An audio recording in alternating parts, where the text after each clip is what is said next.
कलाहांडी जिला धर्मगढ़ ब्लॉक अंतर्गत संधिकुलियारी पंचायतर जड़े सफल एवं सुनाम अर्जन करिथिबा ओसीएस रे कृतकार्य हासिल करिथिबा तथा अतिरिक्त जिलापाल कम पीआर पद पाइथिबा व्यक्ति को भव्य संबर्धना जणाइछंती ग्रामवासी तथा निज परिवार बंधुवर्ग।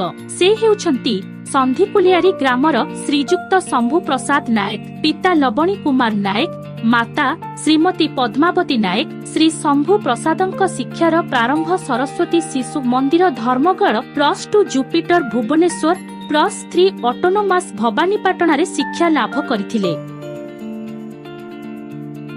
व्यक्तिगत प्रस्तुति ओसीएस भुवनेश्वर रे करिथिले।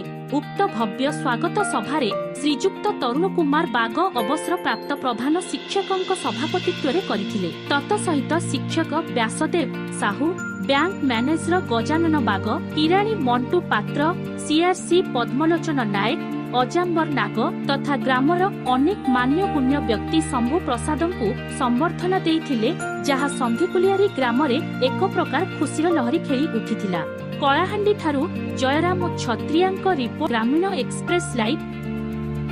गुरुजन मान को नमस्कार, शुभ संध्या। उपस्थित मंचासीन गुरुजन, सामने मोर वयोज्येष्ठ गुरुजन एवं मोर सहपाठी। मो ना शंभु प्रसाद नायक।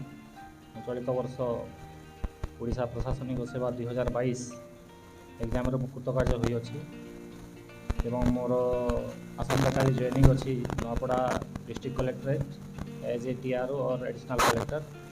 मु काली मोर जॉइन करी गोटे नुआ जर्नीटा गोटे बैचलर लाइफ रू गोटे एम्प्लॉयमेंट होकर समस्त जमी भल सेवा करी एवं कथार अच्छी विद्या अटई महाधन कठिन परिश्रम करी पर उपार्जन। तो किसी आम सक्सेस पाइबा के हेले सैक्रिफाइस करवा के पड़वा, कंपलसरी फोकस करवा को पड़वा, रिजर्वेशन अच्छे, हार्डवर्क अच्छे। सक्सेस रो किसी शॉर्टकट की नहीं ना, हमके जदि किसी ना किसी अचीव करवार अच्छे बोले मेहनत करवा पड़वा। मैं बहुत कष्ट कर जगह पहुँचवा काजी। मोर graduation post graduation government college रेका मोर +3 मोर भवानीपाटना ऑटोनोमस कॉलेज और post graduate Rajendra university government college से भी। तापर मो कोरोना पीरियड पलैला, तो डिफरेंट कॉम्पिटिटिव एग्जाम आम दौलू से तो पोस्ट भी कम बाहर थिला। तो लास्ट प्रिलिम होता, मेन होता, इंटरव्यू कटि जाऊँ। फिर से फिर निराशिक फिर थे आउ थे रिस्टार्ट करवा पड़ा। तो से फ्रस्ट्रेशन पीरियडटा बहुत कष्ट पीरियडटा सेटा। लोक बहुत कथा कहते यहाँ नहीं सेटा नहीं यहाँ हवा नहीं सेटा हवा नहीं, फिर भी निजर धैर्य धरवाक पड़वा। यहाँ सक्सेस पाई मोर घर समस्त सांग साथी घर तो सब रहा एका मोराल सपोर्ट हिसाब से भी मोर सांग साथी मैंने बहुत साहय करछन। कथारे जिनटा जिन आम फ्यूचर लाइफ अच्छे जेबे भी आपन जदि जेबे मते चाहेबे मु जिते बेले भी गाँ के डाकबे मु सब बेले माटी पाई गाँ माटी पाई सब बेले रहबी और मुई चेष्टा करबी। टाइम जेंती हेले भी मुझे डाकुचन मुझे जेंती काम थिले भी राति रे हेले कि आबी उपस्थित रहबी और चेष्टा करबे जे मु आपन को कहबी आपन गुरुजन माने जा हेले भी तो आपन माने टिके एजुकेशन पति टिके गाँ रे पति ताकि अपलिफ्टमेंट हो टिके गाँ रे एजुकेशन टा टिके डाउन हो जाउछे। रिसेंटली मो जणे हमर गाँ स्कूल टीचर जण हम घर को आइथिले, तांको ना नहीं कहे ना, से कहते मत तुम गाँव एजुकेशन तो बहुत बढ़िया थिला, एबेटा लिटरेसी रेटा कमी जाऊँगी धीरे धीरे, पिला माने स्कूल नहीं जीवार ना। तो आम ये लगे आप गाँव के भूली आसीचु क्या आसीचन नहीं आमर नहीं ना आम स्कूल पिला नहीं आवार। तो सेटा मुझे शुणिली अरे एते सुंदर स्कूल अच्छे परिवेश अच्छे गवर्नमेंट एते सुविधा कर केनता पढ़ी नहीं जीवार नहीं, झील मैंने बहुत पाठ पढ़ुचन तुम गाँव में पिला माने पाठ नहीं पढ़वार। तो सेटा केनता पिला नहीं मेट्रिक पिला मैंने ये पिला मैंने से बाहर बुलूचन हमको देखले कथा नहीं मानवा।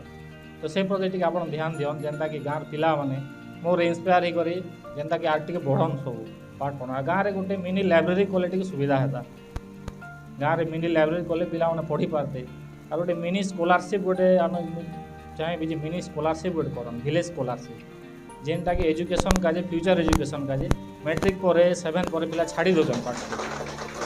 तो चाहन जे आम गाँव फंडिंग जाए हो पार्बा सब एम्प्लॉयड आम गाँव दिन के जब आम 10-10 टका मास के 10-10 टका कलेक्शन कले भी आम 5 वर्ष के जौन के आम हायर एजुकेशन पठे पार्मा। फरेन के फ्री वीजा अच्छे विलेज रे बुला पिला मन के ଗୋଟେ PM ସ୍କଲାରସିପ୍ ଅଛି ସେଟା फ्री पाठ ଅଛି ସେଥିଲାଗି ଆମେ ଚେଷ୍ଟା କର୍ମା ଯେ ସେ ଫଣ୍ଡଟା ଟିକେ କ୍ରିଏଟ୍ ହଉ ଯେ ଯଦି ପାଠ ଯେନ୍ତା କି ନେଇ ଛାଡ଼ୁ ଗୋଟେ କଷ୍ଟ କଲେ ସେଟା ଧୀରେ ଧୀରେ ଧୀରେ ଧୀରେ ଆରାମରେ ଆଚିଭ୍ ହେବ ତାକେ ସାହାଯ୍ୟ କରବାର ଅଛି ତାକେ ସପୋର୍ଟ ଭଳିଆ ଥିବାର ଅଛି ଆଉ ଏତିକି କହିବି ମୋତେ ଫ୍ୟୁଚର୍ ଲାଇଫ୍ରେ ମୋର ଯେତେବେଳେ ଦରକାର ହେବ ଆପଣମାନେ ମୋ ପାଖରେ ଠିଆ ହୁଅନ୍ ଆପଣଙ୍କର ଆଶୀର୍ବାଦ ସବୁବେଳେ ଥାଉ ଧନ୍ୟବାଦ ଆମ ଚ୍ୟାନେଲକୁ ଲାଇକ୍ ଏବଂ ସେୟାର କରନ୍ତୁ ଗ୍ରାମୀଣ ଏକ୍ସପ୍ରେସ ଲାଇଭ୍ ଗାଁରେ ହେଉ ବା ସହରରେ ସର୍ବଦା ଆପଣଙ୍କ ସାଥିରେ